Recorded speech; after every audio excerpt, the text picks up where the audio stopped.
The smell of frying oil and cheap cologne clung to my uniform as I balanced 3 plates along my forearm. Friday night at Lorenzo's meant full sections, aching feet, and customers who believed their 20% tip entitled them to treat me like less than human. I'd learned to wear a mask, a practiced smile that never reached my eyes, a rehearsed laugh that disguised the exhaustion weighing on my shoulders. "Table 7 needs refills," Marco, the assistant manager, barked as he passed, not bothering to look at me. I nodded, though he couldn't see it, and delivered the pasta dishes to table 12 before grabbing the water pitcher. My fingers trembled slightly, betraying the 6 hours I'd already been on my feet. 3 more to go. Just 3 more hours and I could peel off this stained apron, count my meager tips, and crawl into bed alone. Again. That's when I heard them. 3 young men in expensive suits that couldn't hide their cheap characters, seated at table 7. They'd been difficult from the moment they walked in, demanding different tables twice, sending back drinks because they weren't strong enough, making comments just loud enough for me to hear, but too subtle to report. Finally, the one with gelled back hair said as I approached. His eyes traveled up my body like he was appraising merchandise. "We were about to die of thirst over here." I forced my lips into that practiced smile. "I'm sorry for the wait. Would anyone like anything besides water?" "Depends," said another with a patchy beard and a signet ring that caught the dim restaurant lighting. "What else are you offering?" His friend snickered. I pretended not to understand, though heat crawled up my neck. "Our cocktail special tonight is the blood orange martini, or I can bring you a wine list." "Blood orange," the third one said, pulling out his phone. He had cold eyes, the kind that never warmed even when he smiled. "That matches your face right now." More laughter. I poured their water with unsteady hands, acutely aware of the phone now aimed in my direction. "Are you recording?" I asked, my voice smaller than I intended. "Just taking some pics of the menu." Cold Eyes lied easily, but I could see my reflection in his phone screen, the camera focused on my face. "That's not against the law, is it?" I wanted to say something, to tell them to stop. But Marco was watching from the bar, and I needed this job more than I needed dignity tonight. The rent was due next week, and I was already $200 short. "I'll give you a few more minutes to decide," I managed, retreating to the kitchen where I pressed my back against the cool tile wall and tried to steady my breathing. I hadn't told anyone at Lorenzo's about Alessio. Not because I was ashamed. How could I be ashamed of the man who had saved me in every way a person could be saved? But because the less people knew, the safer we both were. Our worlds were separate for a reason. Mine was this: greasy aprons, sore feet, and plastered-on smiles. His was dark cars with tinted windows, men who called him sir with fearful respect, and meetings that couldn't be discussed when he came home with tension knotted between his shoulder blades. I'd met Alessio 9 months ago when he came into the restaurant with his associates. I'd served their table, nervously aware of how they went quiet when I approached, how the other servers had suddenly found reasons to avoid their section, how Marco had pulled me aside beforehand and whispered, "Don't screw this up. These aren't regular customers." Alessio had barely looked at me that night, but I'd felt his presence like a physical weight in the room. When I'd accidentally spilled water on the table, grazing his expensive suit sleeve, I thought I might faint from terror, but he'd simply moved his arm, dabbed the water with his napkin, and continued his conversation. It wasn't until I was leaving that night, walking to the bus stop in the rain, because I couldn't afford an Uber, that a black SUV had pulled alongside me. The window rolled down, and there he was. "You'll catch pneumonia," he'd said, his voice smooth as aged whiskey. "Get in." I should have refused. Every warning bell in my body had clanged at once, but something in his eyes, something unexpectedly gentle, had made me open that door. Now, 9 months later, I was his wife, though nobody at Lorenzo's knew it. We'd married in a private ceremony after a whirlwind courtship that felt like being swept up in a beautiful, terrifying storm. Alessio had wanted me to quit my job immediately, but I'd insisted on keeping it. It was the one piece of independence I clung to, the one thing that was still mine, in a life that had transformed so rapidly I sometimes didn't recognize it. "He has a thing for me, I swear," I overheard Patchy Beard say, as I emerged from the kitchen, forcing myself back into character. "Did you see how she looked at me? Dude, she probably has a thing for anyone who tips more than $5. Gel Hair replied. These waitress types are all the same. I approached their table again, notepad ready. Have you decided what you'd like to order? Cold Eyes was still recording. I could see the red dot on his phone screen, partially hidden behind the menu he pretended to read. What's good here, sweetheart, besides the view? His eyes lingered on my chest. The chicken parmesan is popular, I said flatly. I bet you're popular too, Patchy Beard said, reaching out to touch my arm. I stepped back instinctively. Please don't touch me, I said, the words escaping before I could stop them. His face darkened. Excuse me? I was just being friendly. 3 chicken parmesans, Cold Eyes decided, finally lowering his phone. And bring us some bread. We've been waiting forever. I nodded and turned away, feeling their eyes burning into my back. When I returned with their bread basket, they fell silent, exchanging glances that made my skin crawl. Is there something on my face? I asked, unable to bear their stares any longer. Just wondering, Gel Hair said, what someone like you does for fun when you're not waiting tables. I have a life outside work like everyone else, I answered cautiously. A life? Cold Eyes repeated, smirking. With Netflix and your cats, I bet. More snickering. I didn't bother correcting them, didn't mention that I spent my free time in a penthouse overlooking the city, learning to navigate Alessio's world of unspoken rules and dangerous subtleties.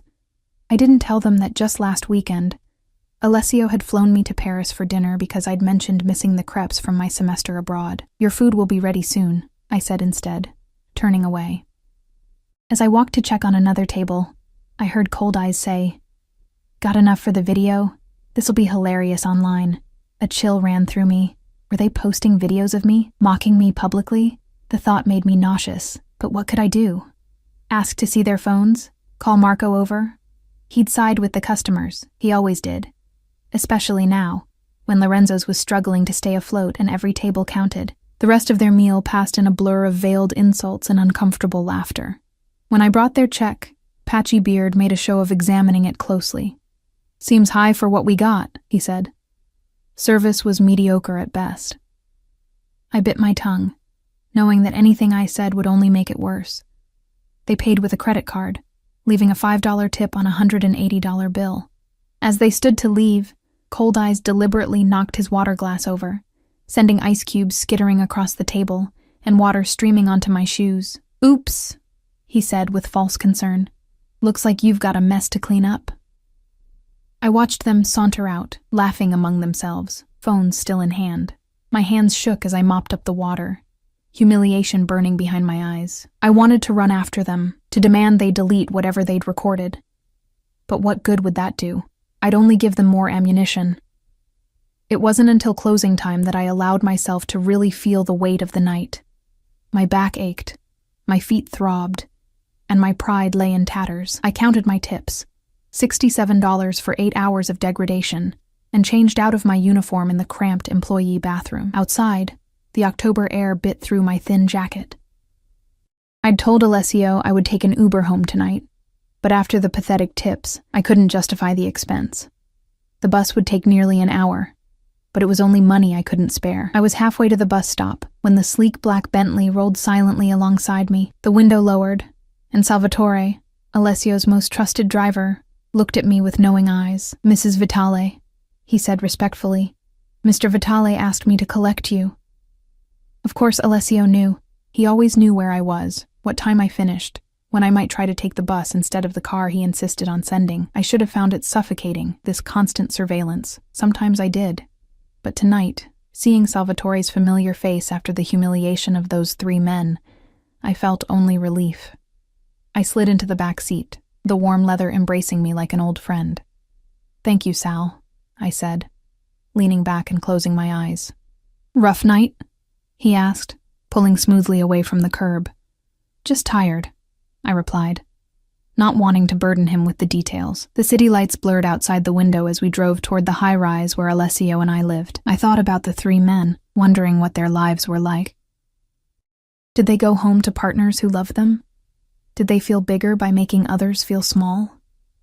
I would probably never see them again, yet they'd left fingerprints on my sense of self that would take days to wipe clean. When we arrived at the building, the doorman nodded deferentially as I passed. In the elevator, I caught my reflection in the mirrored walls, cheeks flushed from the cold, hair escaping its ponytail, eyes hollow with exhaustion. No one looking at me now would connect this woman with the poised, elegant wife who appeared on Alessio's arm at private functions. The duality of my existence sometimes felt like living two separate lives. The penthouse was dark when I entered, just the ambient city light filtering through the floor-to-ceiling windows. I slipped off my shoes, padding across the marble foyer toward the kitchen for a glass of water. That's when I felt it, the electric presence that always announced Alessio before I saw him. He sat in his leather chair by the window, the city sprawled out below like a carpet of stars. In the dim light, his profile was sharp as a blade, his shoulders broad under his white shirt. He hadn't turned when I entered, but I knew he was acutely aware of my presence. "You're late," he said quietly, still looking out at the night. "The closing took longer than expected," I explained, moving toward him slowly. "I'm sorry I didn't text." Now he turned, his dark eyes finding mine across the room. Something in his expression made my heart stutter. There was anger there, carefully controlled but not directed at me. Something had happened, something beyond my delayed return. "Come here, Teresa," he said, his accent thickening as it always did when he was emotional. I went to him, drawn by the gravity he exerted. When I reached his chair, he pulled me onto his lap, one hand cradling my face with surprising gentleness. "Tell me about your night," he said, his thumb tracing my cheekbone. "It was just a normal shift," I said carefully. "Nothing special." His eyes, nearly black in the low light, studied mine. "No difficult customers? No one who made you uncomfortable?" My pulse quickened. How could he know? "There are always difficult customers in restaurants, Alessio. It's part of the job." His jaw tightened almost imperceptibly.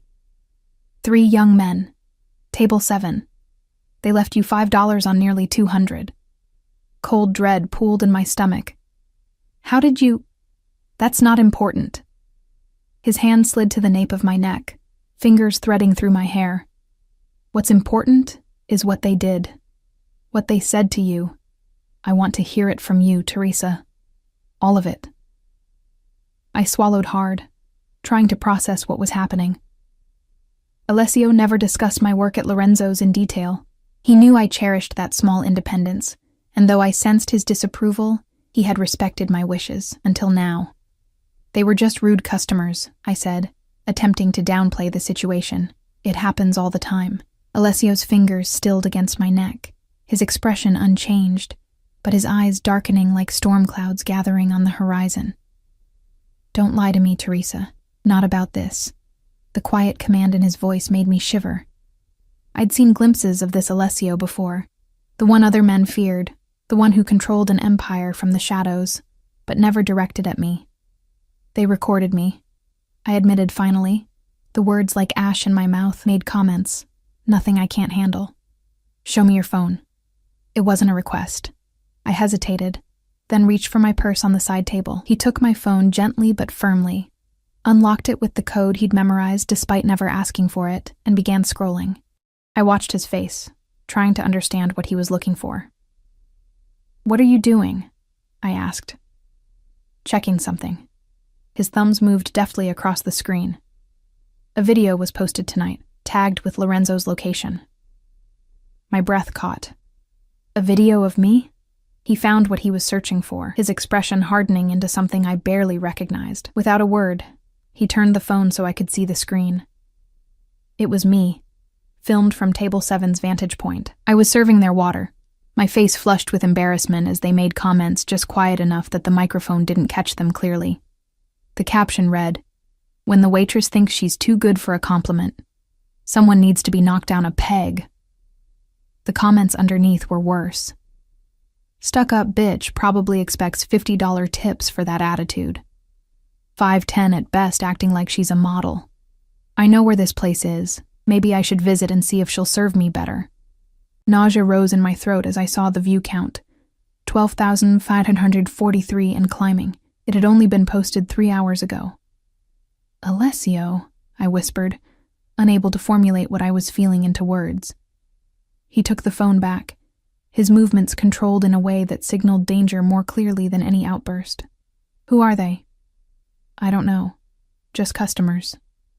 Names? They paid with a credit card. Marco would know, or I stopped, realizing what I was saying.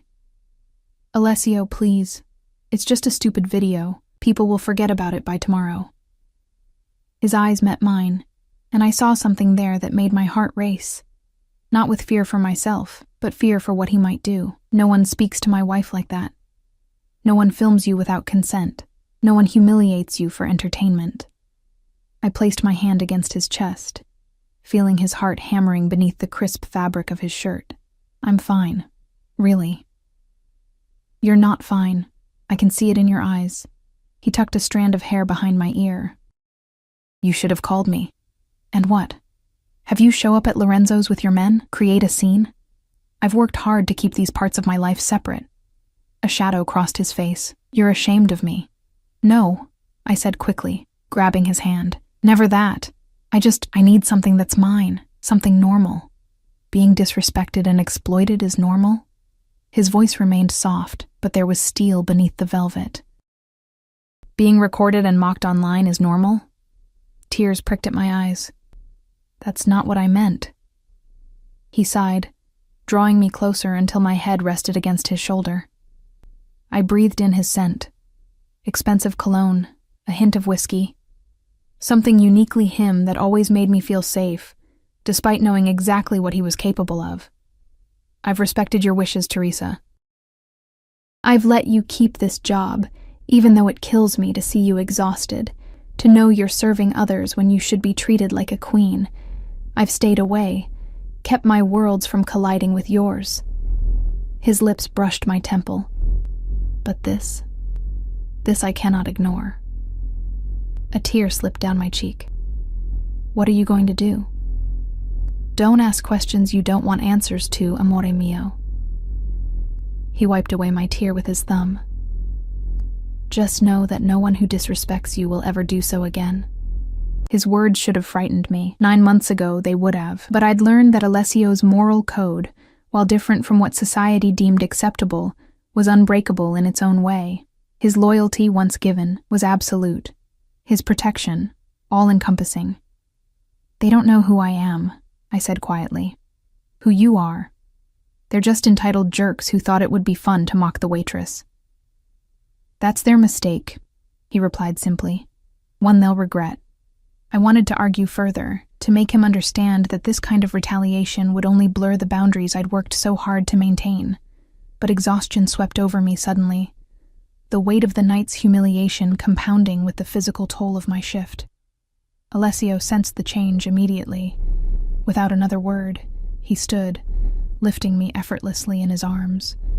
He carried me to our bedroom, setting me gently on the edge of the vast bed, before kneeling to remove my socks. You don't have to do that, I murmured, embarrassed at being cared for like a child. Your feet are swollen, he observed, his thumbs pressing gently against my arches. You were on them for too long. I winced as he found a particularly tender spot. Occupational hazard. His eyes flicked up to mine. One you won't have to endure much longer. I tensed. Alessio, we agreed. That was before I saw you being treated like this. He rose, moving to the bathroom where I heard water running. Come. A bath will help. Too tired to argue, I followed him into the marble bathroom where he'd filled the massive tub with steaming water and bath oils that smelled of lavender and jasmine. In any other circumstance, I might have been moved by his tenderness. But I couldn't shake the cold certainty that somewhere in the city, 3 young men had no idea what was coming for them. Alessio, I tried one more time as he helped me undress. Promise me you won't do anything extreme. His eyes traveled over my body, not with the leering hunger of the men at table 7, but with a reverence that still made me blush after all these months. Define extreme. You know what I mean. A ghost of a smile touched his lips. I promise they will suffer no permanent physical harm. Will that satisfy you? It wasn't the promise I wanted, but it was the most I would get. I nodded, stepping into the bath and sinking into its fragrant warmth. Alessio rolled up his sleeves, knelt beside the tub, and began washing my hair, his strong fingers massaging my scalp until I felt myself melting under his touch. "Why do you still do it?" he asked softly. "Work there, when you don't need to?" I closed my eyes, considering my answer carefully, because before you, it was all I had. My independence, my ability to take care of myself, even if it was just barely.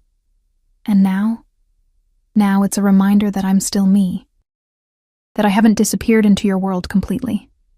His hands paused for a moment. "Do you feel trapped here? With me?" I opened my eyes to find him watching me with an intensity that made my breath catch. "No. I feel transformed. Sometimes it's overwhelming, how quickly everything changed. Do you regret it?"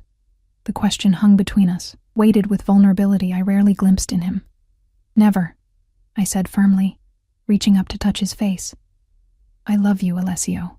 I just need to hold on to pieces of who I was before you, so I don't lose myself entirely." Something in his expression softened. "I would never want you to lose yourself, your spirit, your independence. These are what drew me to you that night in the rain." The memory washed over me, standing at the bus stop, soaked and miserable, then seeing his window roll down. The choice I'd made that had altered the course of my life forever, I know. I whispered. He helped me finish bathing, then wrapped me in a plush towel, carrying me back to bed where he dried my hair with gentle hands. When he finally lay beside me, pulling me against his chest, I was nearly asleep. "Rest now," he murmured against my hair. "Tomorrow will be a new day." The promise in his words followed me into my dreams. I woke to an empty bed and the sound of quiet voices from the living room. Sunlight streamed through the windows we'd forgotten to close the curtains on, and for a moment, I simply lay there, letting the warmth bathe my skin. The digital clock on the nightstand read 10:17 a.m. I never slept this late, even on my days off. Wrapping myself in Alessio's silk robe, I padded toward the voices, stopping when I recognized Dante's deep rumble. Dante was Alessio's consigliere, his most trusted advisor, and the only one of his associates who had been at our wedding. If he was here on a Saturday morning, something significant was happening. "It's been handled," I heard Dante say. "The video has been removed from all platforms. No traces remain. And the three of them," Alessio's voice was calm, controlled, "identified and located. Salvatore is tracking their movements now. We have addresses for all three. They'll be brought in tonight." My blood ran cold. Brought in. The euphemism hung in the air like a storm cloud. Good. "I want to handle this personally." Alessio's tone left no room for argument. "What did you find on them?" Papers rustled. "Jason Miller, 26, works at his father's investment firm. Lives in a high-rise downtown. Trust fund kid with a history of complaints from service workers, though nothing ever sticks because daddy's lawyers clean up his messes." Cold Eyes, I thought, the one who had been filming. Tyler Reynolds, 25, aspiring real estate broker. 3 DUIs in the past 2 years, charges reduced each time. Currently on probation, though he doesn't seem to take it seriously. Gel hair. And Michael Donnelly, 27. Works with Miller at the investment firm, 2 restraining orders from ex-girlfriends. Seems to have anger management issues. Patchy beard. The one who had touched my arm. "Their fathers?" Alessio asked. "Miller Sr. is well connected but not in our circles. Old money, political aspirations. Reynolds' father owns a chain of car dealerships, middle management at best. Donnelly comes from less. Father was a cop, now retired. Mother's a teacher." Alessio was silent for a moment. The cop connection could be problematic. Retired 5 years ago.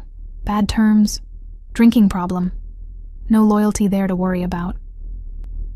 Financial vulnerabilities? Miller has everything handed to him.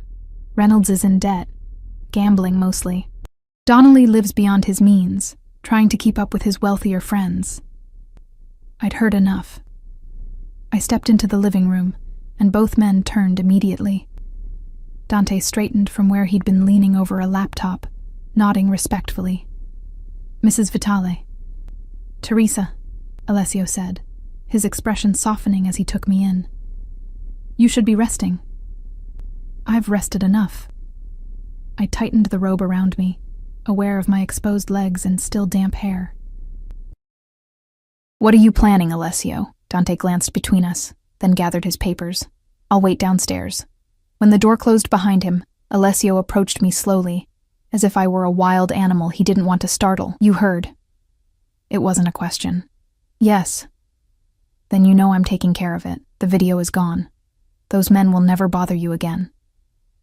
Brought in, I quoted. What does that mean exactly? His jaw tightened. It means they will learn a lesson about respect. By terrifying them? Hurting them? Would you prefer I do nothing? A dangerous edge crept into his voice. Let them continue posting videos? Let other men see it and think they can treat you the same way? I crossed my arms over my chest, torn between the part of me that was horrified at what Alessio might do, and the smaller, darker part that wanted those men to pay for their cruelty. There has to be a middle ground, I said finally.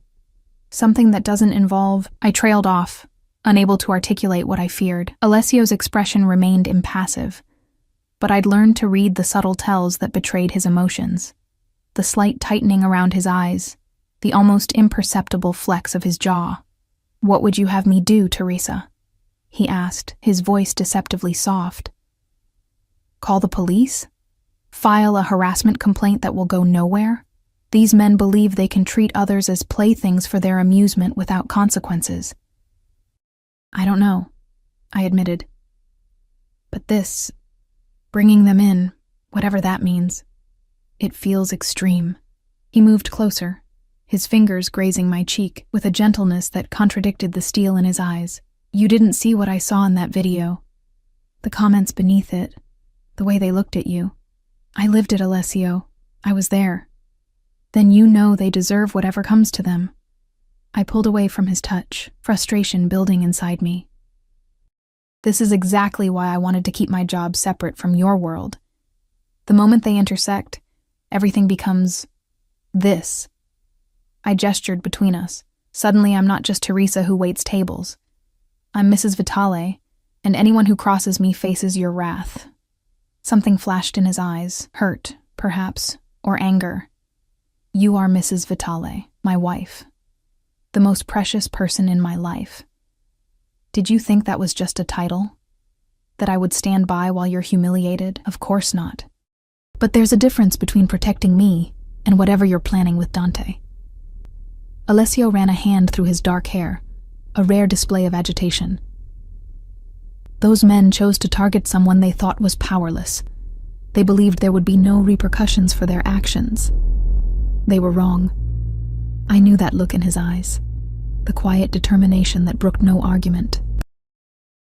9 months wasn't long enough to know all of Alessio's secrets, to understand fully what his business entailed. But it was long enough to know that once his mind was set, nothing would change it. Will you at least tell me what you're going to do? I asked, my voice small. He studied me for a long moment. Would knowing the details make you feel better? Or worse? The question hung between us, and I realized he was right. I didn't want to know. Not really. Like so many aspects of Alessio's life, I preferred the comfort of partial ignorance. Just promise me no one dies because of a stupid video, I said finally. A ghost of a smile touched his lips. I already promised no permanent physical harm. I am a man of my word, Teresa.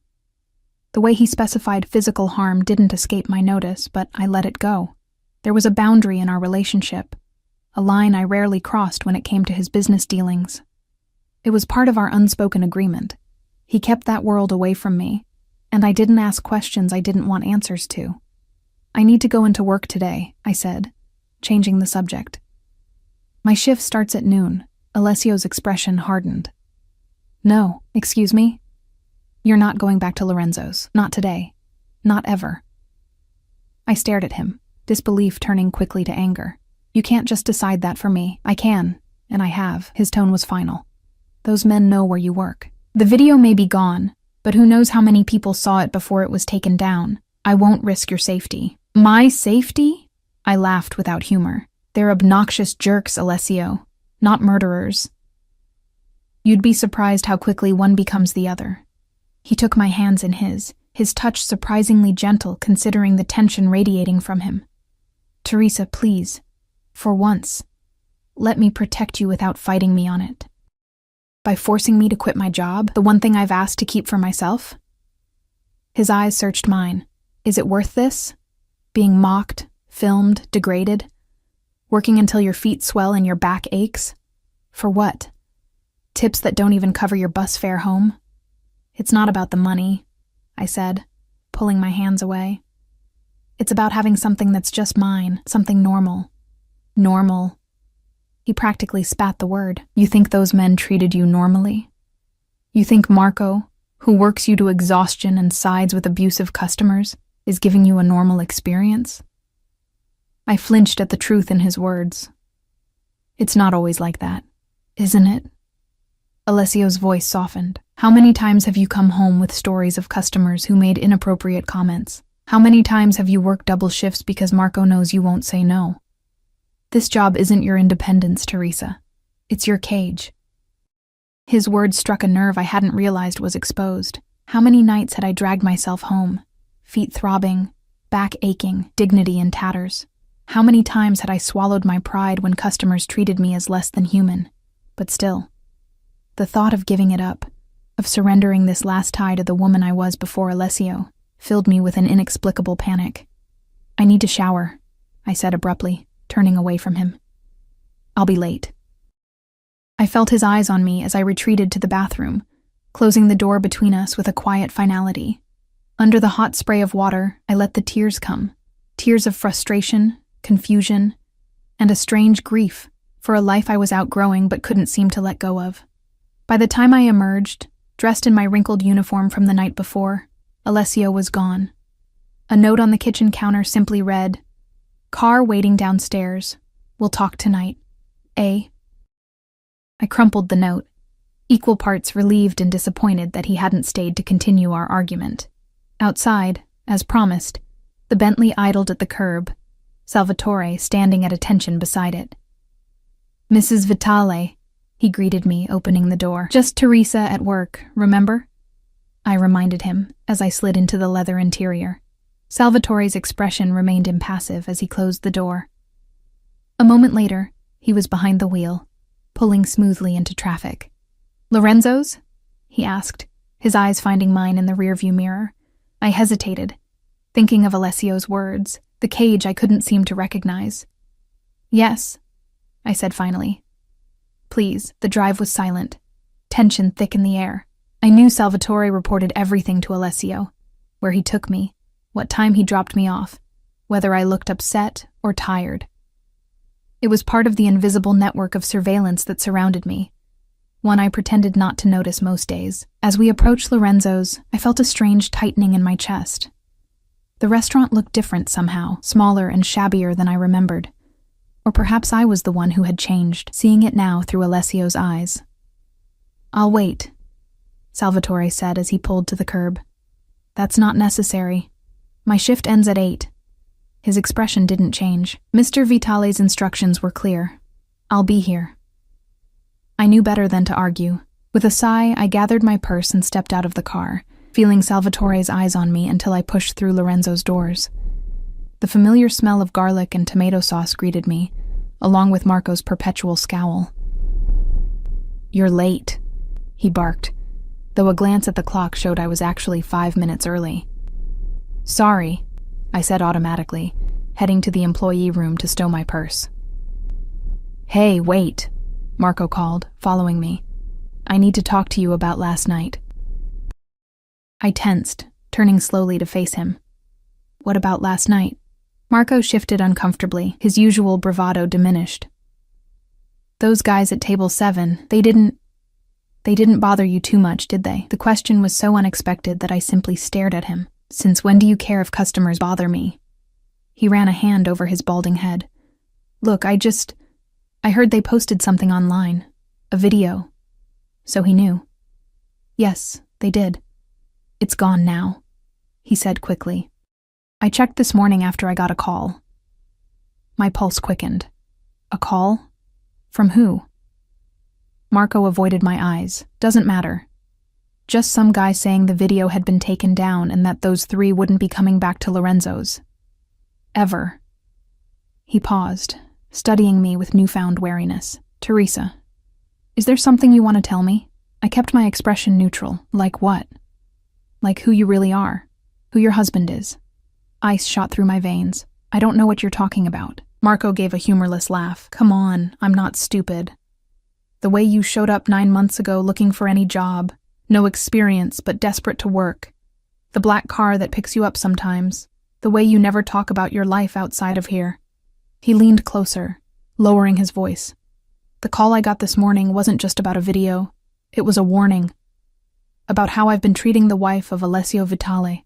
Hearing Alessio's name in this context, in Lorenzo's dingy break room, from Marco's mouth, felt like worlds colliding. I don't... Save it, Marco interrupted, raising his hands in surrender. I don't want to know details. I just want to know why. Why work here, dealing with assholes like those guys last night, when you're married to... He trailed off, clearly afraid to even speak Alessio's name again. I sank onto the bench, suddenly exhausted. Because it's normal, I said simply. Or it was supposed to be. Marco stared at me like I'd grown a second head. Normal? You think waiting tables in this dump is normal when you could be doing whatever it is his wife does? I wanted something that was just mine. Something that connected me to who I was before. The truth of it hit me with unexpected force. But it's not working anymore, is it? No, Marco agreed, a new respect in his voice. It's not.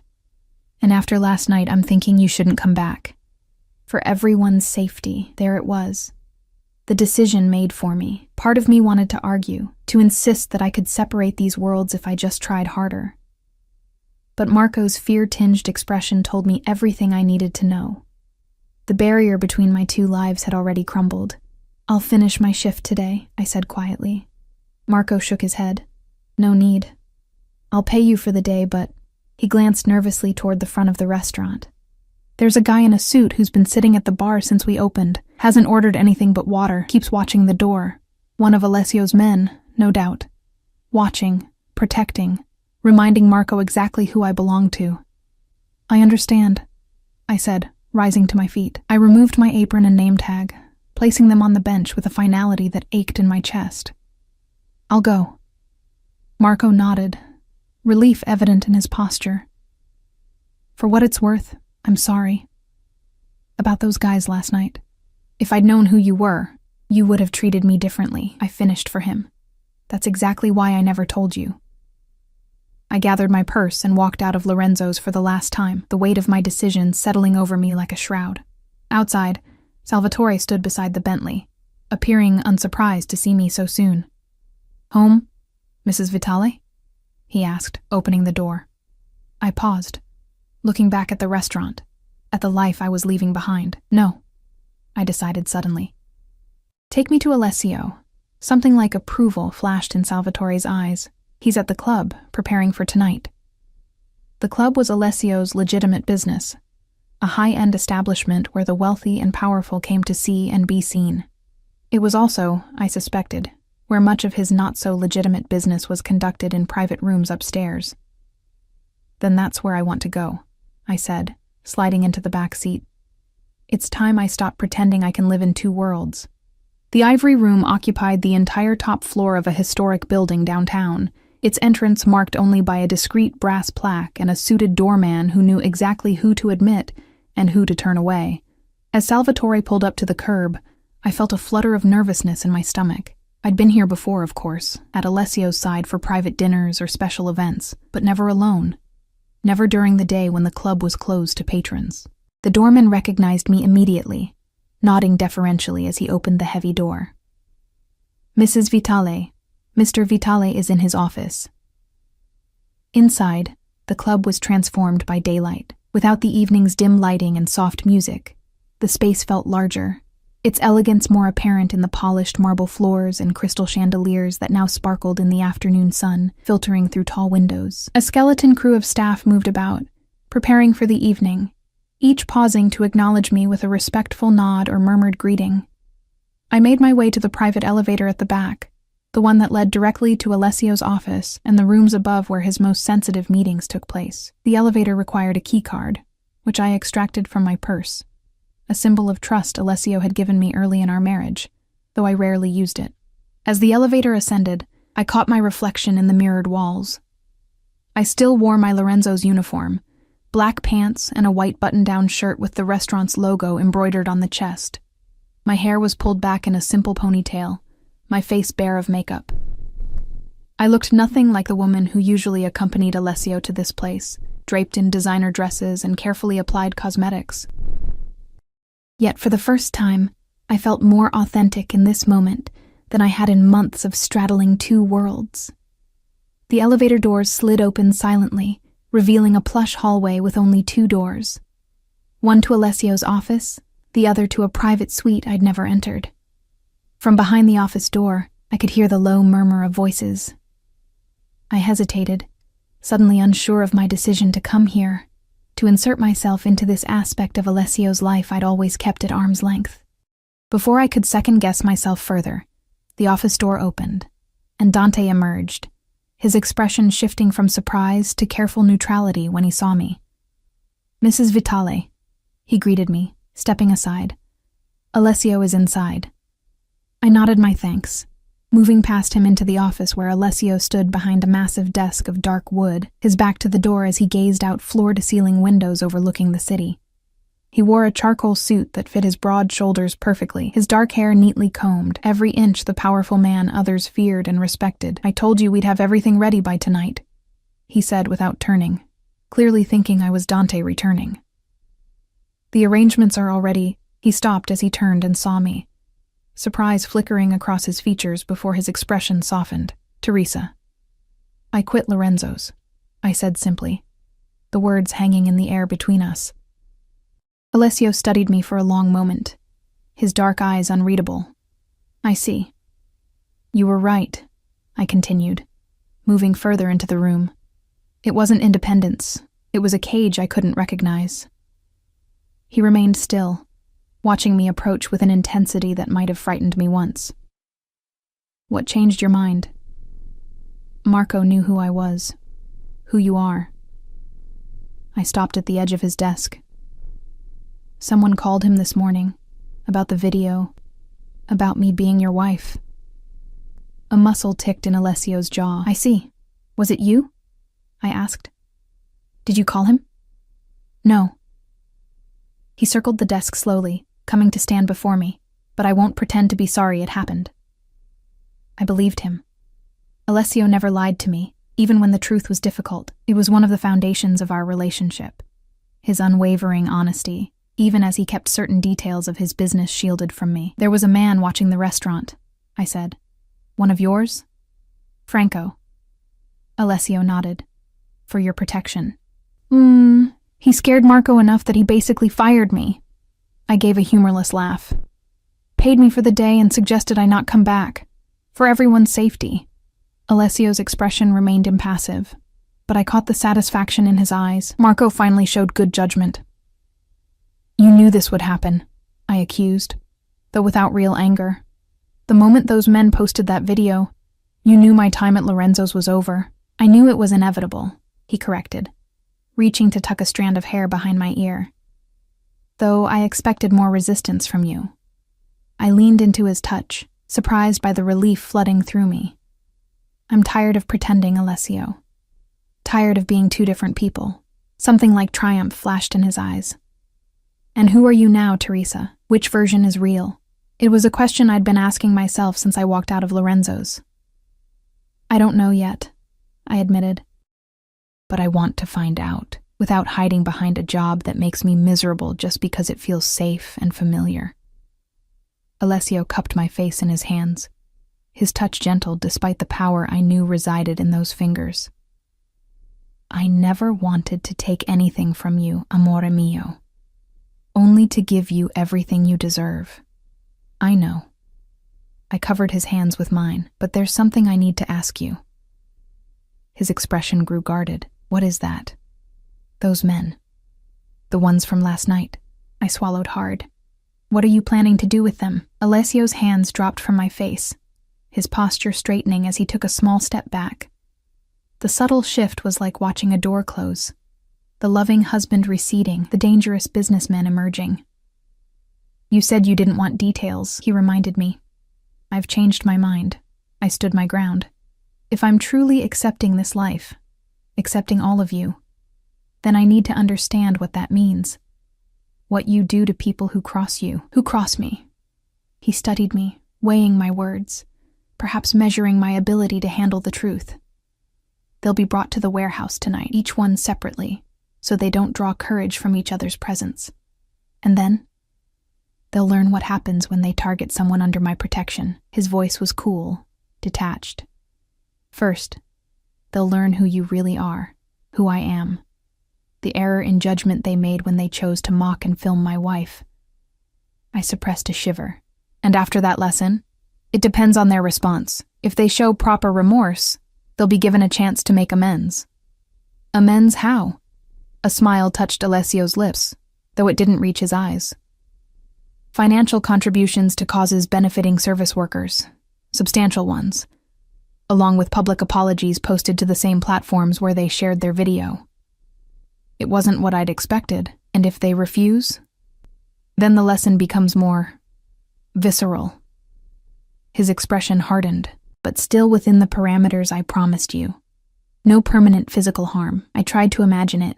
These three arrogant young men confronted with the reality of who they'd chosen to target, faced with Alessio's quiet menace, and the knowledge of their own terrible mistake. Part of me recoiled at the thought, but another part, a darker part I rarely acknowledged, felt a thrill of satisfaction. "I want to be there," I said, the words surprising me as much as they clearly surprised Alessio. "Absolutely not." His response was immediate, brooking no argument. "Why?" I challenged. "If I'm truly your wife, if I'm accepting this life, why shouldn't I witness what happens to those who wrong me?" Alessio's eyes darkened. "Because I protect you from the ugliness of my world, Teresa. That was our agreement from the beginning." An agreement I'm questioning now. I moved closer to him, emboldened by the realization that I was changing, evolving into someone new, someone who was neither the desperate waitress nor the elegant, shielded wife, but something altogether different. "I've spent 9 months with one foot in each world, Alessio. It's not working anymore. If I'm stepping fully into yours, I need to understand what that means." "You think you want this," he said quietly. "But seeing men broken, even men who deserve it, changes you. It marks you. I don't want that for you." "I'm already changed," I whispered. "The moment I got into your car that night in the rain, everything changed. I've just been fighting it, holding on to scraps of my old life because I was afraid of disappearing into yours." Something shifted in Alessio's expression. Surprise, perhaps, or respect. "And now you're not afraid." "I'm terrified," I admitted. "But I'm more afraid of living halfway between worlds, belonging to neither." He considered me for a long moment, his gaze searching. "You truly want to witness this?" "I need to see what happens when someone hurts me in your world. I need to understand the consequences." Alessio ran a hand through his hair, a rare display of indecision. "There are parts of my business you should never see, Teresa. Lines I never want you to cross." "I'm not asking to be involved in your business," I clarified. "Just this. Just tonight." He was silent for so long I thought he would refuse. Finally he nodded, a single sharp movement. "On one condition. You stay with me at all times. You speak only when I indicate you may. And if at any point I tell you to leave, you do so without question." It wasn't really one condition, but I nodded anyway. Agreed. "Then be ready at 9. Wear something appropriate." "Appropriate for what?" A ghost of a smile touched his lips. "For meeting the men who thought they could humiliate Alessio Vitale's wife with impunity." The implication was clear. Tonight, I wouldn't be Teresa the waitress. I would be Mrs. Vitale in every sense of the title. "I should go home and change," I said, suddenly aware of my shabby uniform. Alessio shook his head. "I have meetings until evening. You'll stay here where I know you're safe." "Here?" I glanced around the office. "There's a suite through that door." He nodded toward the second door I'd noticed in the hallway. "Everything you need is there. Clothes, toiletries. Rest. I'll join you when I'm finished." I shouldn't have been surprised. Of course, Alessio would have prepared for every contingency, including the possibility of me needing to stay at the club. "Do you often have women staying in your private suite?" I asked, a hint of jealousy coloring my tone despite myself. Alessio's expression darkened. "Only you, Teresa. Ever." His possessiveness should have bothered me once. Now it felt like an anchor in a shifting sea. "I believe you."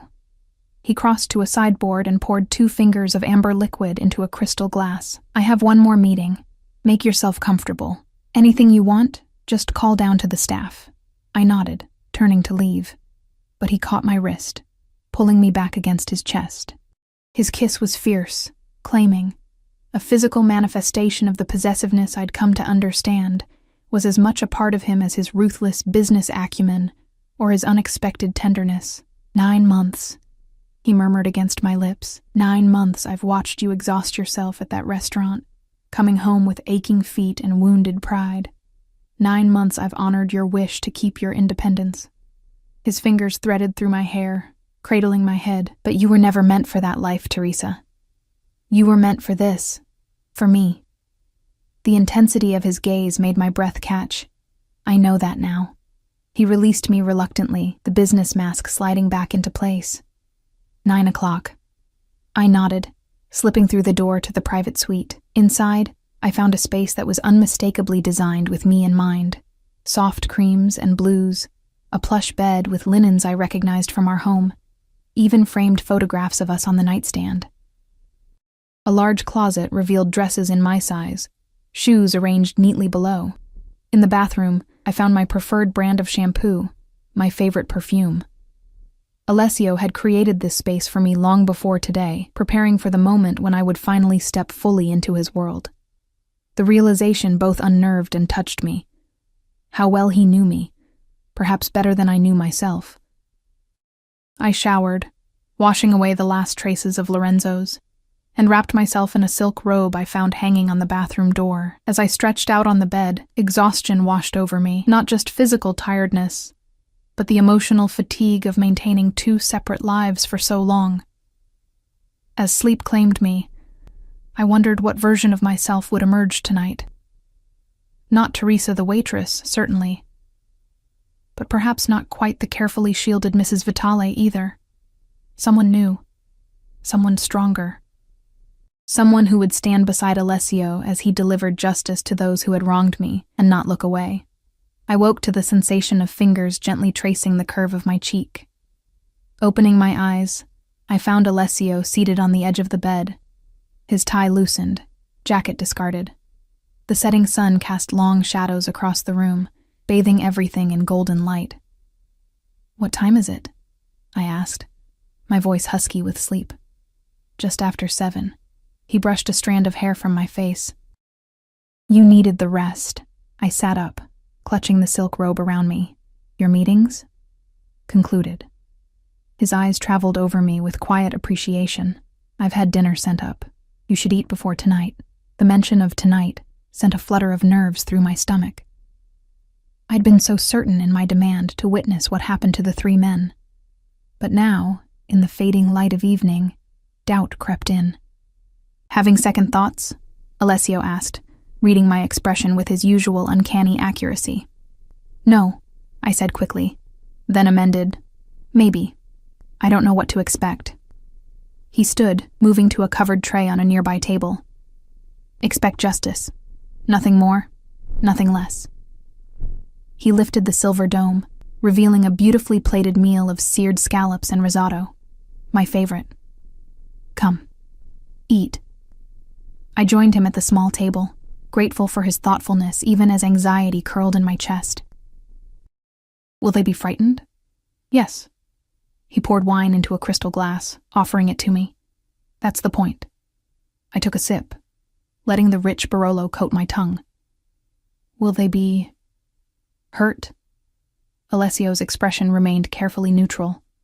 "That depends on them, on their cooperation, their remorse." He studied me over the rim of his own glass. "Does that disturb you?" I considered the question honestly. "It should. I know it should. But when I think about what they did, how they made me feel, I broke off, surprised by the anger rising in me. A part of me wants them to suffer. That's natural, Alessio said, his voice gentle. They humiliated you, treated you as less than human. The desire for retribution is as old as humanity itself. But it's not right, I argued, more with myself than with him. Says who? He leaned forward, his dark eyes intense. The law? The same law that would have done nothing if you'd reported them? The same law that lets men like Jason Miller walk free because his father's money shields him from consequences? I had no answer for that. In the 9 months since meeting Alessio, I'd come to understand that his moral code, while different from what society deemed acceptable, had its own internal logic. He valued loyalty above all, protected those under his care with ferocious dedication, and believed that actions should have proportionate consequences. Eat, he encouraged, gesturing to my untouched food. You'll need your strength. I obeyed, finding that despite my anxiety, I was ravenous. We ate in comfortable silence, the familiarity of sharing a meal with Alessio calming me in a way nothing else could. When we finished, he checked his watch. It's time to get ready, he said, rising. I've selected something for you to wear. He led me to the closet, withdrawing a garment bag I hadn't noticed earlier. Inside was a dress I'd never seen before. Deep burgundy, elegantly cut with a high neck and long sleeves, conservative yet unmistakably expensive. It's beautiful, I said, running my fingers over the fine fabric. It's armor, Alessio replied. Tonight, you need to look like exactly who you are, my wife. Not a waitress they can mock with impunity. I understood then. The dress, the jewelry he produced next, a diamond pendant and matching earrings. They weren't just adornments. They were symbols of my position, of the protection I carried by being Alessio Vitale's wife. He left me to dress, returning when I called for him to zip the back of the gown. His fingers lingered at the nape of my neck, a gentle caress that belied the tension I felt radiating from him. Second thoughts? I echoed his earlier question. No. His eyes met mine in the mirror. But I want you to understand what happens tonight can't be undone. Once you see this side of my world, of me, we cross a line. I turned to face him, taking in his immaculate appearance. He'd changed into a fresh suit, black as midnight, with a tie that matched my dress perfectly. His hair was combed back, emphasizing the sharp angles of his face. He looked dangerous, powerful, every inch the man others feared. I'm ready, I said, surprising myself with the steadiness of my voice. His eyes searched mine for a moment before he nodded, apparently satisfied with what he found.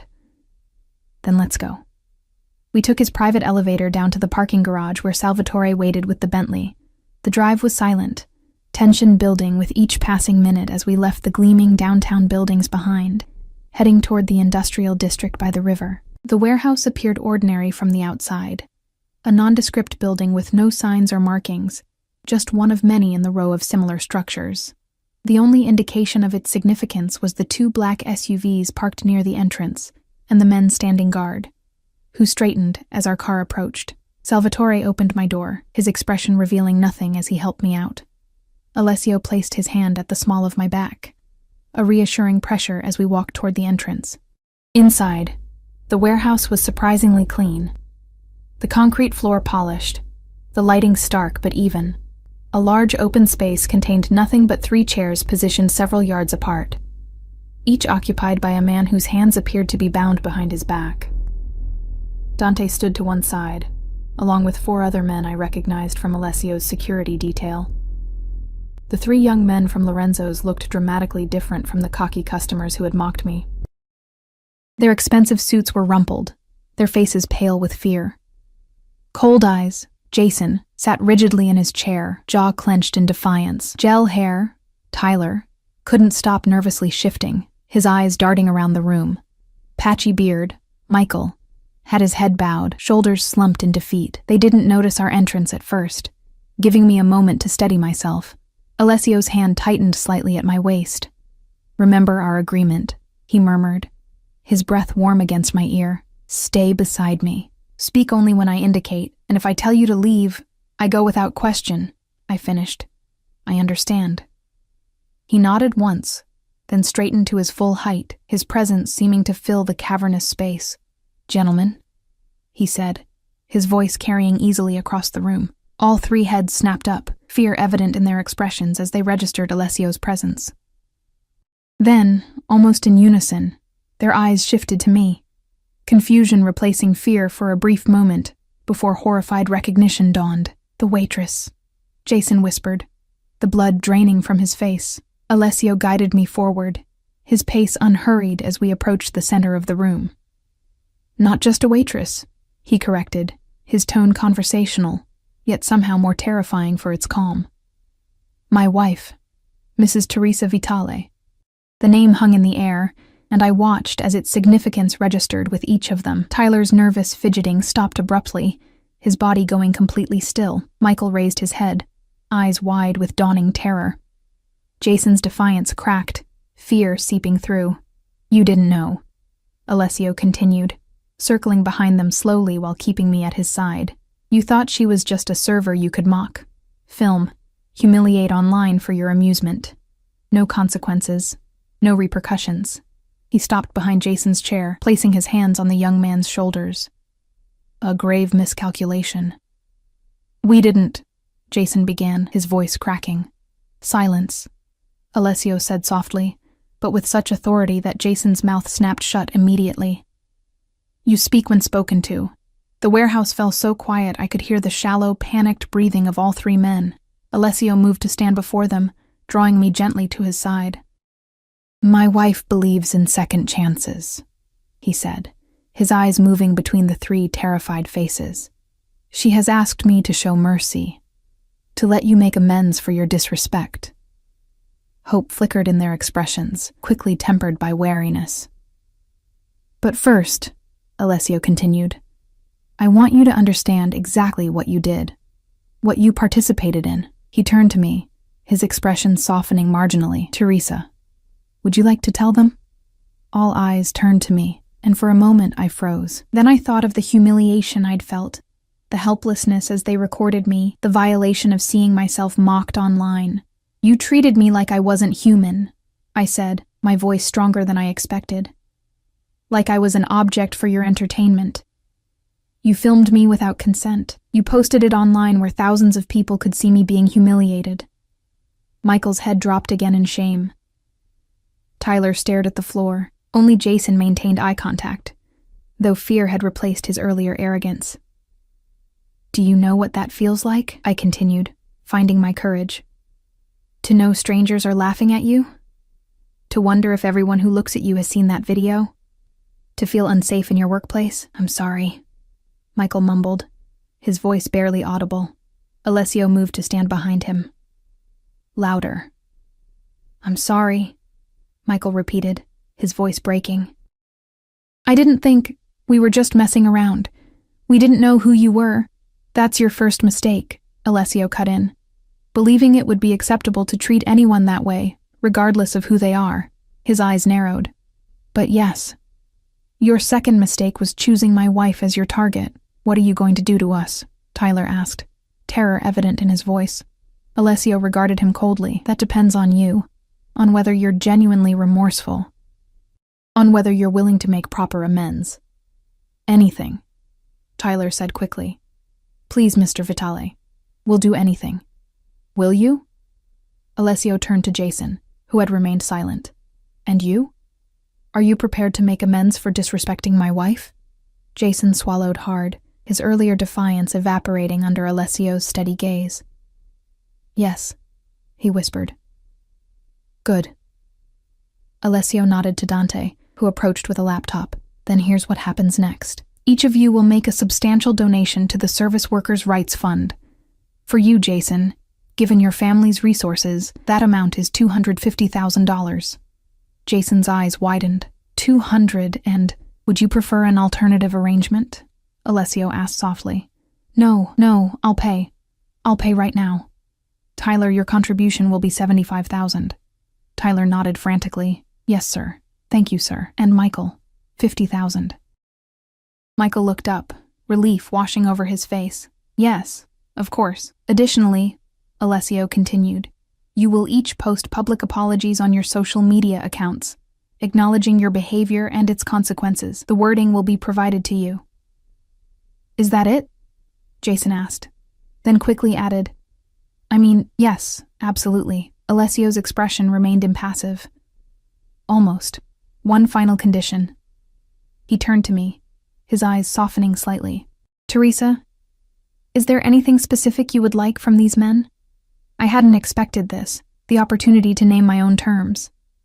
I looked at the 3 frightened faces before me, men who had towered over me at Lorenzo's but now seemed small and pathetic.